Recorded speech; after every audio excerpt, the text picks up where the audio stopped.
সারা দেশে চালু হয়ে গেল সিএ। এবার কি হবে? লোকসভা নির্বাচনের ঠিক আগেই বিরাট চাল কেন্দ্রীয় সরকারের প্রতিশ্রুতির মতন দেশে লাগু হয়ে গেল সিএ।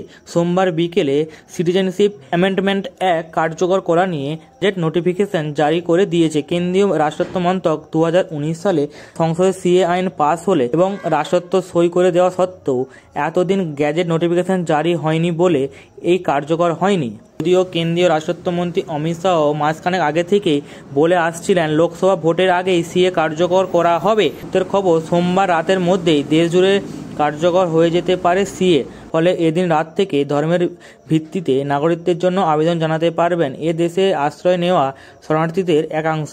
সিএ কি? 2019 সালে সংসদে পাস হওয়া সিটিজেনশিপ অ্যামেন্ডমেন্ট অ্যাক্ট বলা হয়েছে 2014 সালের 31 ডিসেম্বরের আগে বাংলাদেশ, পাকিস্তান ও আফগানিস্তানের নিপীড়নের শিকার হয়ে যে ধর্মীয় সংখ্যালঘুরা ভারতে আশ্রয় নেবেন তাদেরকে কোনো রকম নথিপত্র ছাড়াই নাগরিকত্ব দেওয়া হবে। নিপীড়িত ধর্মীয় সংখ্যালঘু বলতে কাদের বলা হয়েছে সেটা সিএতে নির্দিষ্ট করা হয়েছে। বাংলাদেশ, পাকিস্তান ও আফগানিস্তানে সংখ্যালঘু হিন্দু, বৌদ্ধ, খ্রিস্টান, জৈন, শিখ ও পার্সিরা যদি ধর্মীয় নিপীড়ন বা অন্য কোনো অত্যাচারের কারণে নিজেদের বাঁচাতে ভারতে এসে আশ্রয় নেন তবে তাদের সিএ আইনের আবেদন করলে নাগরিকত্ব দেওয়া হবে। তবে এই আশ্রয় নেওয়াটা 2014 সালের 31 ডিসেম্বরের মধ্যে হতে হবে। সাধারণত ভারতের আশ্রয় নেওয়া শরণার্থীদের নাগরিকত্ব দেওয়ার নিয়ম হলো এদেশে টানা 1 বছর থাকতে হবে এবং শেষ 15 বছরের মধ্যে 11 বছর বসবাস করতে হবে। কিন্তু সিএতে এই 3 দেশ থেকে ভারতে এসে আশ্রয় নেওয়া ধর্মীয় সংখ্যালঘুদের জন্য 11 বছর সময়সীমাটা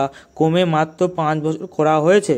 যদিও বাংলাদেশ, আফগানিস্তান, পাকিস্তান থেকে যদি কোনো মুসলিম সম্প্রদায়ের মানুষ নিপীড়নের শিকার হয়ে ভারতে এসে আশ্রয় নেন তবে তিনি সিএর অধীনে নাগরিকত্বের জন্য আবেদন জানাতে পারবেন না। সিএ নিয়ে বিতর্ক কোথায়? সিএ নিয়ে মূল বিতর্কের জায়গা হলো এক, বিরোধীদের অভিযোগ এই প্রথম ধর্মের ভিত্তিতে ভারতবর্ষে নাগরিকত্ব দেওয়া হতে চলেছে। 2, কেন ইসলাম সম্প্রদায়ের মানুষকে নাগরিকত্ব দেওয়া হবে না সেই নিয়েও প্রশ্নের সমাধান এখনো হয়নি। 3, কেন শুধু বাংলাদেশ, পাকিস্তান ও আফগানিস্তানকে বেছে নেওয়া হলো সেটা নিয়েও প্রশ্ন আছে। প্রতিবেশী শ্রীলঙ্কা, মায়ানমারেও ধর্মীয় সংখ্যালঘুদের অত্যাচারের শিকার হন, তাদেরকে কেন সিএ সুবিধা দেওয়া হবে না সেই নিয়েও বিরোধীদের একটা বড় অংশ প্রশ্ন তুলতে শুরু করেছে। 4, শ্রীলঙ্কায় অত্যাচারিত তামিল হিন্দুদেরও মায়ানমারের অত্যাচারের শিকার হওয়া সংখ্যালঘু মুসলমানদের সিএ সুযোগ থেকে বঞ্চিত করা হলো তা নিয়েও প্রশ্ন আছে। 5, বিরোধীদের অভিযোগ সিএ কার্যকর করে আসলে দেশ জুড়ে এনআরসি লাগু করার দিকে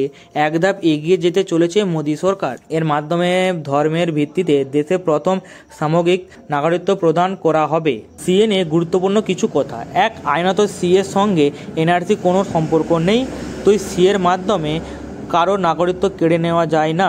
3, সিএর কোনো প্রভাব দেশের বর্তমান নাগরিকদের ওপর পড়বে না। এই আইনের মাধ্যমে সংখ্যালঘু বা দেশের যে কোনো বিশ্বাসের মানুষের নাগরিকত্ব নিয়ে বিন্দুমাত্র চিন্তা নেই। 4, সিএ কার্যকর হওয়ায় বাংলায় মতুয়া সম্প্রদায়ের মানুষদের দীর্ঘদিনের দাবি নিষ্পৃত হতে চলেছে। 5, তবে এটা ঠিক 3 দেশে ধর্মীয় সংখ্যালঘুদের নাগরিকত্ব দেওয়ার কথা বলে এ ধরনের বিভাজনের সূত্রপাত ঘটে গিয়েছে। যদিও সিএ বিরোধিতা করে দায়ের করা সবকটি মামলা খারিজ করে দিয়েছে সর্বোচ্চ আদালত, ফলে এটি লাগু করতে আইনত বাধ্য নেই। তো বন্ধুরা, এই ছিল আজকে আমার ভিডিও যদি ভালো লাগে চ্যানেলটিকে সাবস্ক্রাইব করে দেবেন।